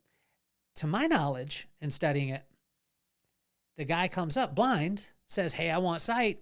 He spits on the mud, rubs it in his eyes, and then tells him, oh, by the way, even though you got your sight, you can't talk about it, and I'm leaving town. Right. If you were to hear that story, you would be like, that is some gangster stuff. Yeah. You know what I'm saying? Like, that's some, I need sight. No doubt. Smack, smack, smack, mud. Yeah. If I said that I needed help from you, right, and you were like, hold on for a second, you spit in the mud and rubbed it on my face and then said, be gone with you and don't talk about Bob Donnell at all. Right. I'd be like, wait a second, but that's some gangster stuff. Yeah. That's the part that I had the question, is it? I mean, is the process a way of us as humans justifying a delay in doing what God tells us to do? Yeah, I definitely think so. I think there's a lot of times that it does become a justification for not doing it. It's just like somebody, I'm preparing to do something. Really? You've been preparing for 6 years. What's the problem? I mean, at some point, your preparation needs to be put into action. So I definitely see that. I definitely see that. And how do you teeter between the grace part of it, right? So my pops would say to me all the time, and I'm wearing the watch that I'm on. You see what time it is?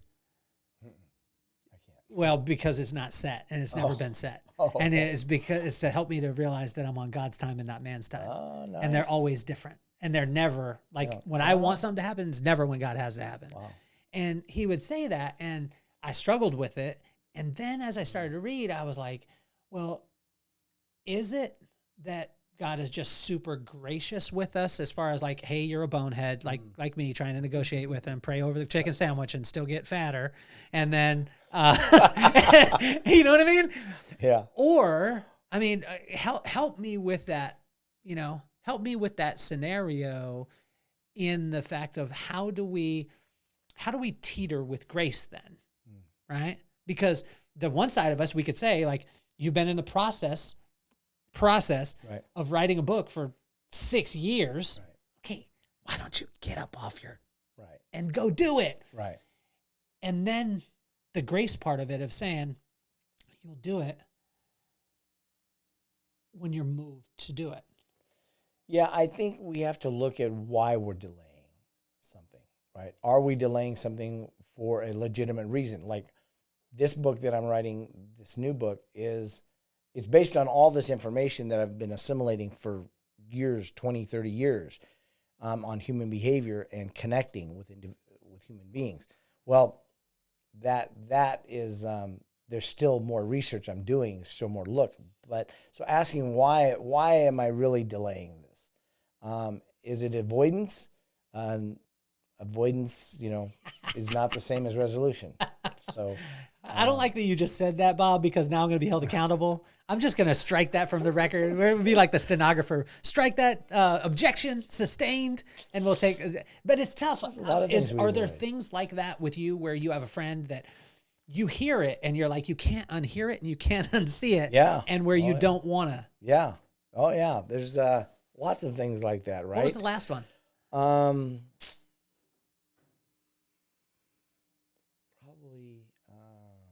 wow. I don't know the last one. Probably it happens so much. It probably happens every day, but I'm just not aware of it right now in this moment. Who whoops your butt? Like, I mean, outside of Flo, I know that she keeps you in line. Flo, yeah. But who whoops your butt as far as like, I mean, say for instance, I get my butt whooped in different areas. Like my brother, yesterday I got on the phone and he is an incredibly, number one, intelligent guy, but the emotional intelligence that he has is off the charts. And he's got this grace and he's got this softness and he's a killer, like a killer, like an apex predator. Like you don't want to be in the ring with this dude. He's the best at every single thing that he does, but he's like, he has like 17 switches. He's just like, I'll be gracious to you today. And then I'll knock you out this way. And he's just going through the stuff. And he hit me yesterday. And I was struggling between two sides of the personality, the light side and the dark side. The light side of like, hey, have grace with you. It's going to happen when it happens. And then the other side of like, it'll happen when you get up and go do it. Right. Right. And I was talking to that and he said, he said, he's the only person that calls me Kel. He said, Kel, it's not a challenge in your life as far as discipline. It's priorities. And I was like, yeah. He said, because anytime that you prioritize something, you have an unlimited amount of discipline in your life to go get that thing. But the challenge this is what he was saying to me, the challenge that I see with you is that it's the prioritizing things, not the discipline. I couldn't unhear that. Yeah. Thanks a lot, Rob. Right. You know what I mean?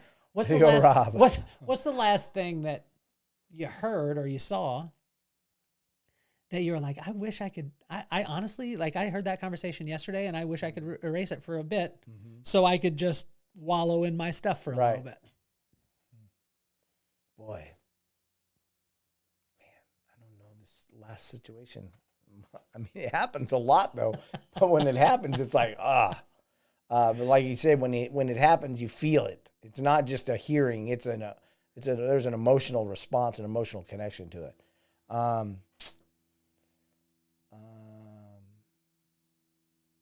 Well, I mean, I think like when people are talking about life and death, because of, I've lost my brother to suicide. I've lost my daughter to a car accident. I lost my best friend's dad, who was really the only father figure I ever had, to a drug overdose. When people are talking about death and dying, and they're putting off things until, I'm like, wait, guys, you're not promised tomorrow. But we all know that. And yet we still live as if we do. We're promised tomorrow. I think when I hear somebody say that, it hits me hard. Because I think, man, do you know that tomorrow may not come and you may not have this opportunity again? Flo's cousin was in the hospital. He went to the hospital. He wasn't feeling good. And he almost died. I mean, they put a tracheotomy in him. They had to, keep him alive for a period of time. Now he's in rehab to try and recover from it. He was fine one day working and ended up in the hospital that night, pneumonia, and almost died. And now it's 4 weeks later, about? So 3.5 weeks Bob, later. how do you keep empathy when you've gone through so many things, right? You've gone through, like, if I came to you and I was like, Bob, I'm having a really tough day. You said, what is it? You know what? I struggled for an hour and 15 minutes this morning to put on some spandex and get on my bike that cost more than my first car. Right. To ride for 30 minutes. I'm really having a tough day. And here's Bob. I watched my daughter pass away. My mom got diagnosed with cancer. I got hit by a car. My brother, died from suicide. My father figure died of an overdose. Where do you gain the strength to not be like, if I say the hour 15 minutes in spandex on the bike up the hill, from you reaching back and smacking me upside the head, being like, are you kidding me right now? There were times when I certainly got frustrated with that. When people would say things like that, I'd be like, dude, really? That's the most important thing that's on your life right now? Get a life. I think empathy has been something my mom really showed. She was really good at empathy. And I think that probably was the biggest testament to me about empathy. And I can realize that there's situational empathy too.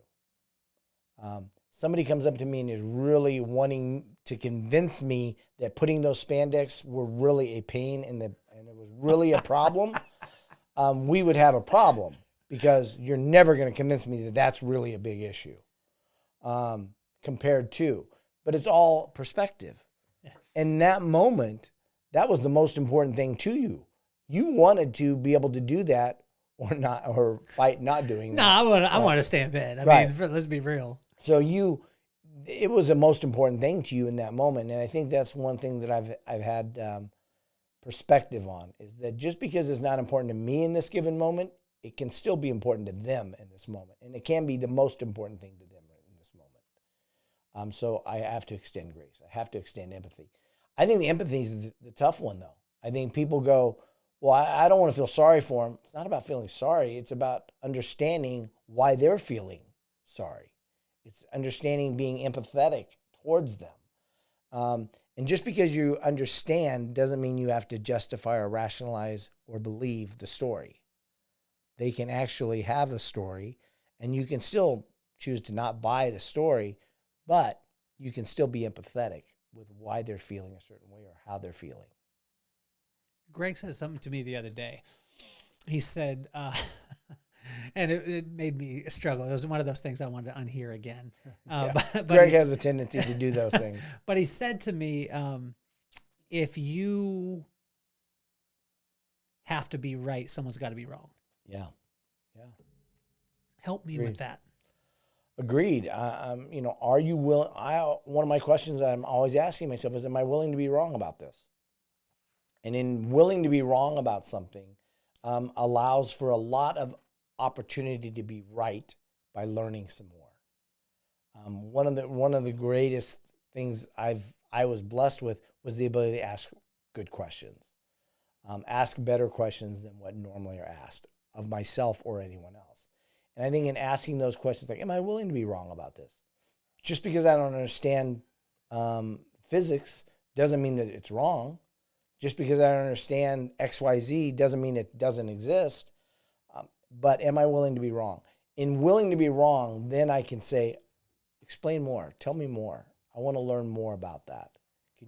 Can you explain that? And then in doing that, I was watching an interview the other day, and somebody asked, what's your favorite word, the best word? And it was an artist, and they said, what? And they go, yeah, what was your favorite word? What? The word what? They go, what? That's your favorite word? He goes, yeah, because in asking what, I learned more. And I thought, that's the truth.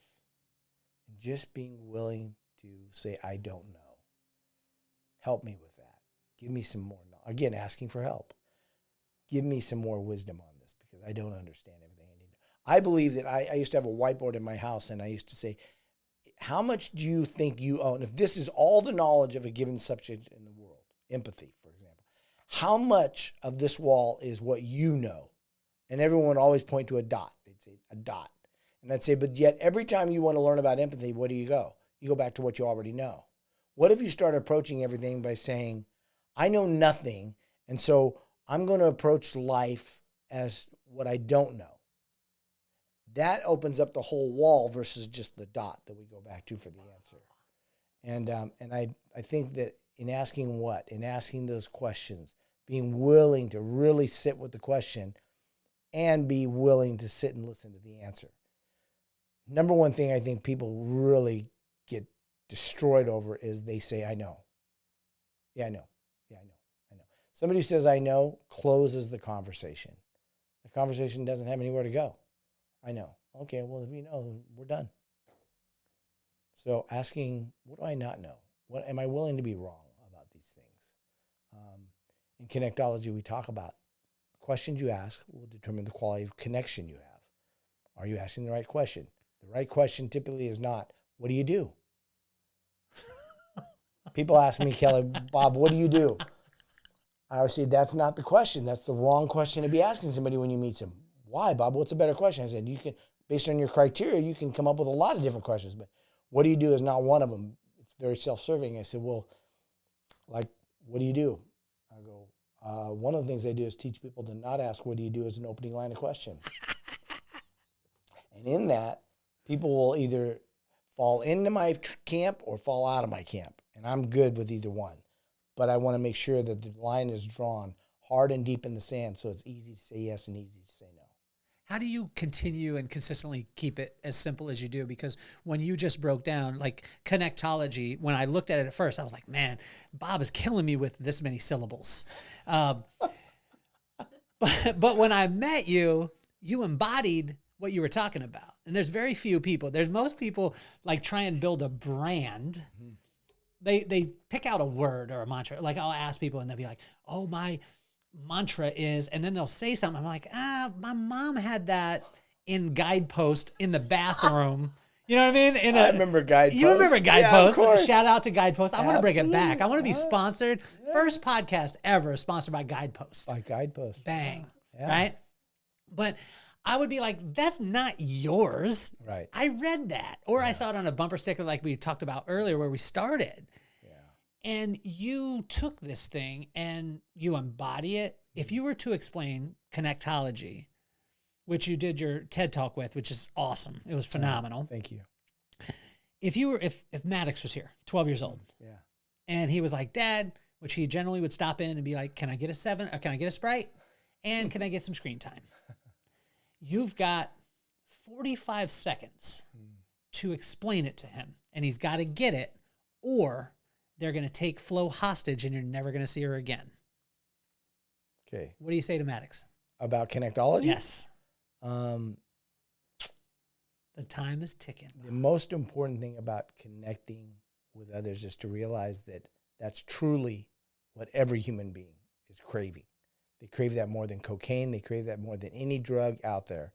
They crave the ability to connect. When you can look at somebody's eyes and make them feel like you actually see them, not see their body, but see who they are, you win every time, because that's the number one thing people crave.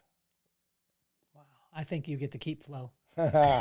although you said to Maddox about cocaine, man, how are you gonna, Bob? How are you gonna tell him about cocaine at 12 years old? That's what they were craving. Okay, not him. Okay, good. I'm glad that. What's next for Bob? Next for Bob is continuing to work on the podcast and getting more people to watch. Yeah. I think that's really the thing that I really want to focus on, because I think more people than ever are looking for this format, long and short format, to be able to learn the information that they want at the moment's notice, when they want, how they want to learn about it, versus going on TV and watching hours of Netflix. Which I love Netflix as well. So. What does Flo not hear from you enough?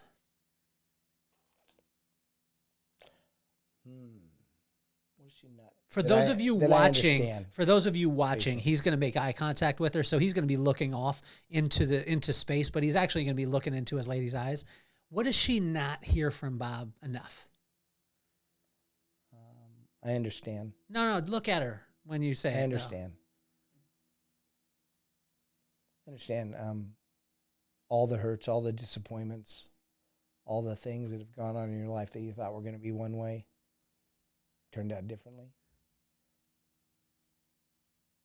I hope that that's something you can just always know that I'm saying that to you, even when I'm not saying it. Bob, it's been an absolute, it's mind-blowing. I can't wait to go back and take the notes. Like, I don't get to sit here I generally have a notebook with me, not in podcasts, but I have a notebook with me all the time. It's my backpack's here in the studio, and constantly writing. But I can't wait to go back and to be able to look at this and there is so much gold over and over and again. And I want to compliment you because it's not where we end it is where we began it.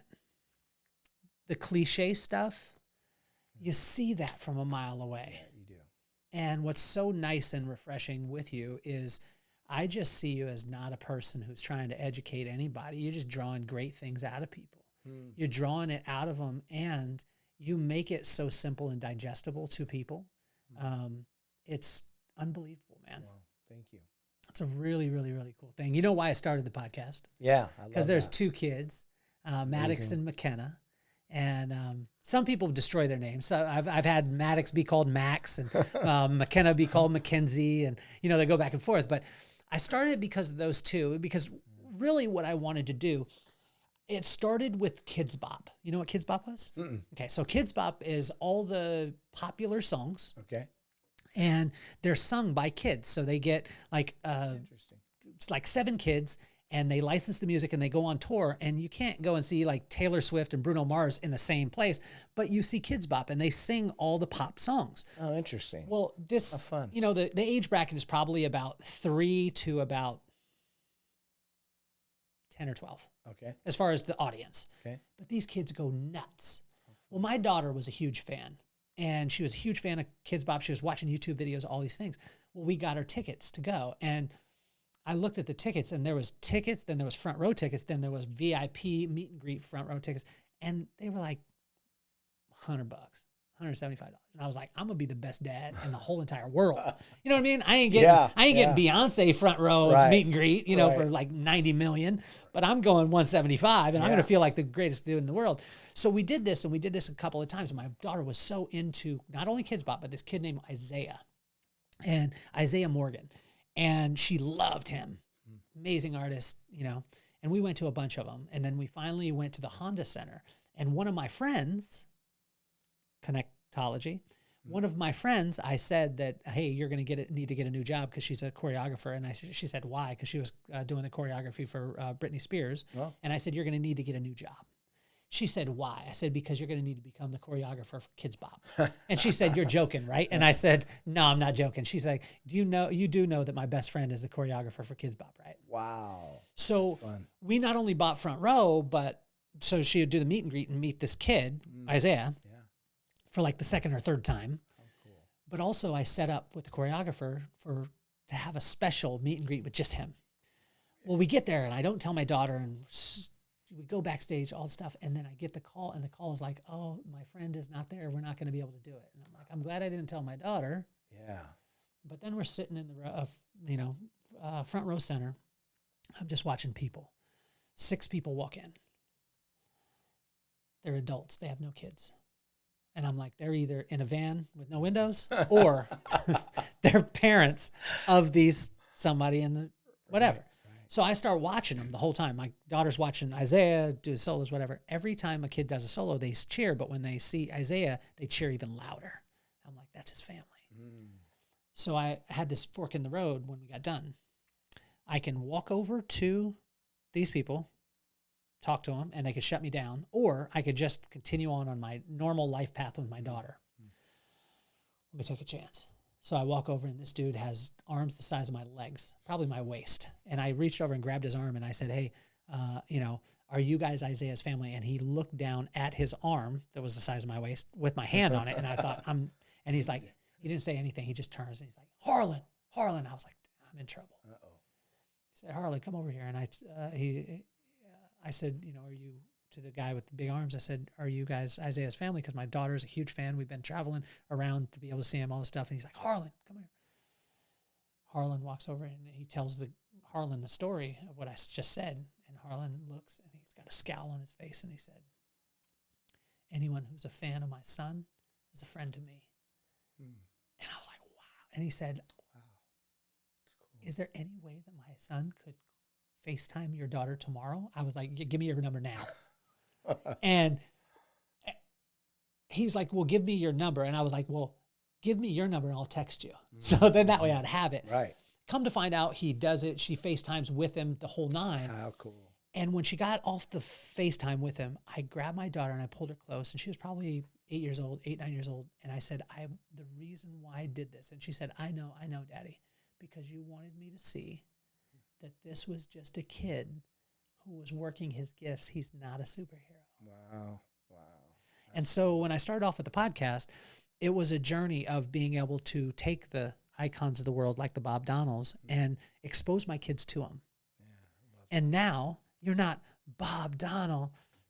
You're my friend. Right. Yeah. And I love that. That's a great premise. What advice would you have for Maddox and McKenna? And if you could use both their names, it would be awesome. For Maddox and McKenna, I would say, and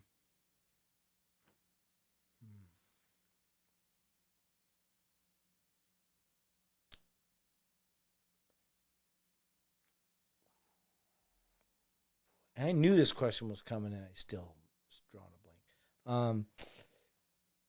Maddox and McKenna,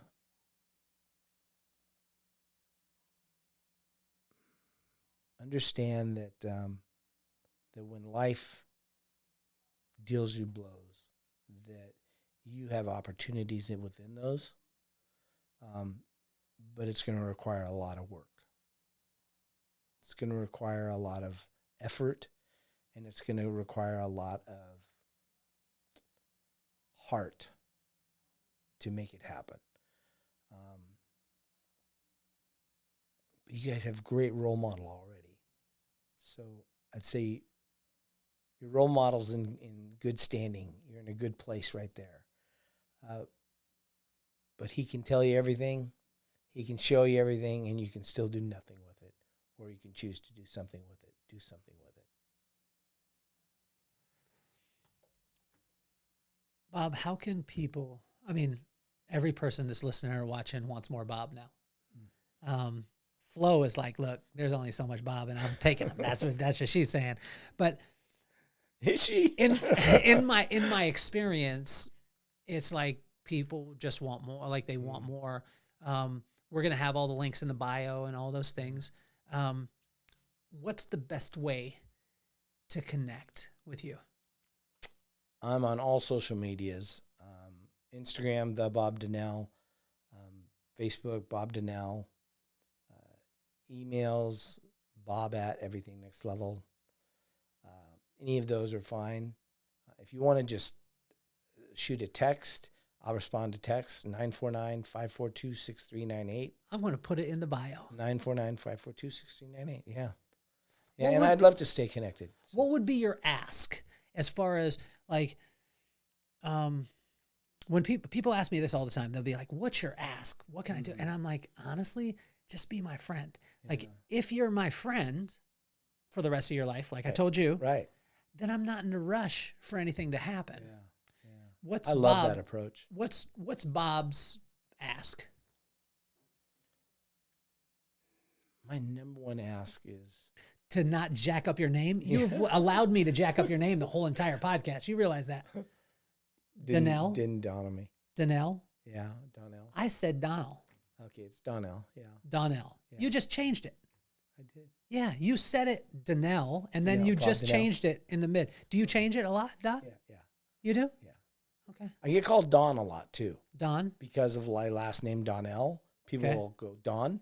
Do you go by Donnell? Donnell. Donnell. Donnell. Okay. Because you just said if we check the tape, Bob Donnell? I'm going little red flag on Yeah, that one. I'll go Bob Donnell. But I called you Donnell and you were cool. Yeah, it didn't bother me. You don't have any ask on that. That's good. What would be the ask then, man?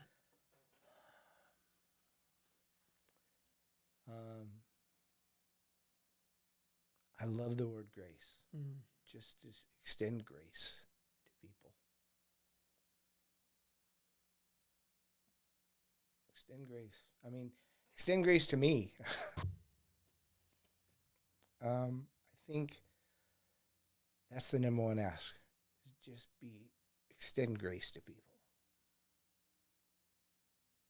There's so many times that people that I'm dealing with, when I'm at a crisis situation like the Vegas shootings and things like that, or when I'm in a Uvalde, Texas, that people are just really hurting, and what they need to know is that we see them, that we really do see them, and that they're not just somebody on the news, and they're not just somebody that's going through something and they're going to be fine, it's going to be okay. No, sometimes they're not. I've personally know people that have taken their own life. Sometimes they're not going to be okay. But if we can extend some grace and some empathy and some love and let them know that they're seen, I think we become a better place for people to live. Bob, I think I'm one of the most fortunate people in the world because I have the coolest friends. Mm. And what I keep seeing with the podcast is, and people on the show is that they're better than advertised. Mm-hmm.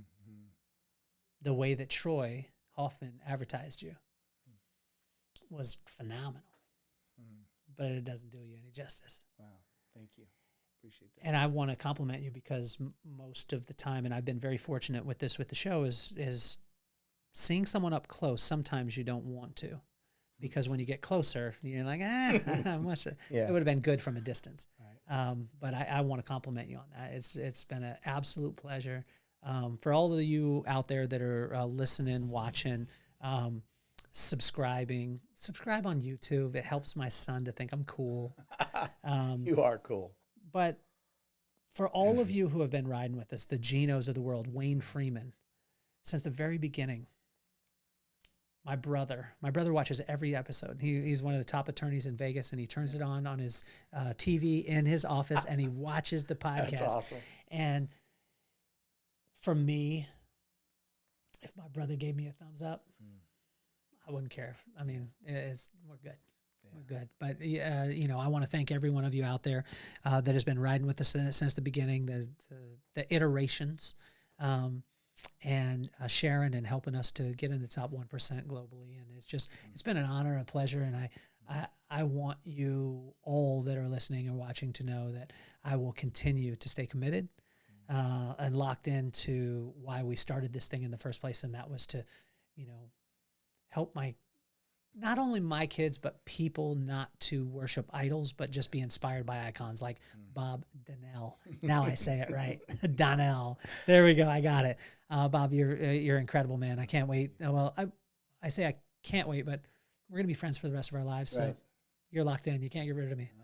Don't want to. And you're officially off the hot seat.